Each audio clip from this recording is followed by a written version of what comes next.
And I would say step away from things like numbers and all that. Matter of fact, the blog, I've got almost 80,000 subscribers now to the blog. When we launched it, the most popular e-learning blogs probably have about 4,000 or 5,000 subscribers, or at least about when we launched it a few years ago.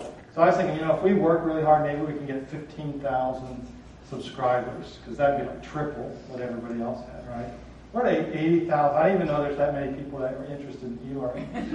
But I get questions all the time from these SEO type people. What are you doing? How do you do this stuff? And I say, you know what? I only bother people once a week. So to me, that's one of the key things, right? I'm only sending out a post once a week. I'm not sending 3 a day. Once a week, I try to keep it practical, step away from all the marketing stuff. There's no ads on the blog site. Just keep it practical. And that's it. And then I write my blog post based on what I think people might be interested in. I don't track. The only stats I track for the blog is I know how many subscribers are on there because there's a chiclet on the blog site that I can see when I go there. And I was tracking unsubscribes, but I quit for 2 reasons. One is I would see people that I knew that would unsubscribe, and I think, why are you unsubscribing? It was just like, it would bother me, right? And then I was like, my wife, what? She was following me on our RSS feed. No, I was just saying. But then I realized I was tracking it to kind of get a sense of if all of a sudden there was this trend of people unsubscribing. But, over the 4 years or so I've been doing it, there's always been kind of steady. It's always about the same percentage of people. So that I just quit tracking that. So the only stats I ever really see are the blog subscribers. I don't do the Google Analytics, or I don't look at it. I mean, I could probably do a better job doing that. The reason I say that is because you want to know what your community is about and what you're focusing on there, rather than coming up with some metric, and then you're always going to be focused on meeting the metric, and you might do that at the detriment of actually building a good user community. So kind of figure out what it is that you measure, what's going to be successful for your community, and then kind of work on that. And then just a couple of challenges here, because I don't want to go. Am I over yet? We don't care. Oh, you don't care? If you want to leave, feel free to leave. You can kind of cough or do whatever to kind of faint like you got food poisoning or something. Walk out, that's fine. Some of the challenges in a community is you kind of develop cliques, right? That's really easy to run into, where you get a group, because community is going to be that small group of people that those experts that drive everything, but they could quickly become a closed group of experts.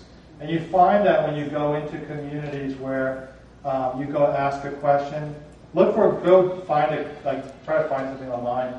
Go to the community and look for ones that have rules on it. And then what you want to do is go in and just ask a question. And the very first, instead of helping you, the very first welcome to their community is going to be, what are you, stupid? Didn't you read our rules? There's like 10 rules. You need to go to the top thread with all the rules on it and read the rules before you can come post in our community. Is that very welcoming?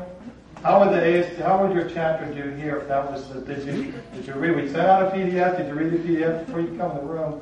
You ask some questions to make sure you read the PDF, right? You wouldn't have many people in your chapter meetings, right? And you're not going to have many people in the community that's be welcoming. So the experts in the group are the ones who create rules, and they create all these things, and they develop a practice. And just like it was in high school, unless some of you were the cool kids, I wasn't one of the cool kids. If you were one of the cool kids, you probably didn't know this, but there were cliques in school, right? But the thing was, it's just like it was in high school, that there's groups, they develop those friendships, or that you're either the biker or the jock or the pothead or whatever, the stoners and stuff, right? But you had all those people with their groups, and they had ways they did things, and it's hard to break into that.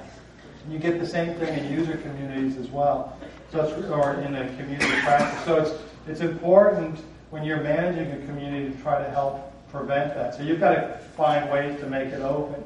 Some of the things we do, Articulate Community, we don't have any rules. You can come in there, ask whatever you want to ask. And one of the things I'm really proud of in that community is you don't get the snarkiness in there. You can go in there and ask a question, and you're not going to get, in the 4 years, or actually if I throw in before working there, so in the 6 years or so I've been involved with the Articulate community, probably 2 or 3 times I've run into a snarky type of person that just was obnoxious in responding to somebody else in the community. So, and the reason is because you can model that. So you want to create the openness in the community, so get rid of the rules and all that, make it inviting for people, make it easy, because again, at 95%, make it easy for them to find what they need. That's one of the reasons we reworked ours, because we made it easier to find the tutorials, made it easier to find the downloads. So make it easier so they don't have to feel stupid coming in there. If something's obviously there and they don't know it, and they ask a question, you don't want somebody to belittle them. So let's make it as easy as possible for them to find this stuff. And then the other thing is modeling the behavior. I can tell you now, if you went in the community and you were kind of snarky, we're on that quickly. It's all behind the scenes. So I will private message somebody if they were really rude. I'll private message them, and in a kind way, I'll say, I know you probably didn't mean it to sound this way, but this is kind of how it came off, and all that stuff. And and just in a very friendly way, but you can address that quickly, and it completely changes the tone in your community. And then we're very involved in our community, so we set the tone as well, and how we work and respond with people. And then that kind of, when people see that, then that's how they end up doing that as well. And then you got to make sure that you're in an organization, you're not trying to force your community. So the challenge is, we built this site. Now we need to drop everybody into the site and get them all involved. But the community is very organic. So I'll leave it at that, because the rest of the stuff is just a bunch of mumbo jumbo. Well, let me skip to the end here. I actually only have 2 slides. So there's the link. If you have really good eyesight, you can see it, or you can walk up here and look at it. And that'll have a bunch of free stuff. And then there's contact information, my Twitter account, the blog address, and then you can always, if you have any questions about community, e-learning, whatever, you don't have to be an Articulate user. Feel free to email me, and I try to answer all the emails. And so if I can't answer them, at least try to get you pointed in the right direction. Any questions? Is Yes. this presentation at that link as well, or no? What I'll do is I'll take this. It's not on there right now, but I'll take the slides. I'll put them on there, and when I get back home, or when I get some time, I'll get it up there. So within 2 weeks, it'll be up there. Probably tomorrow, though.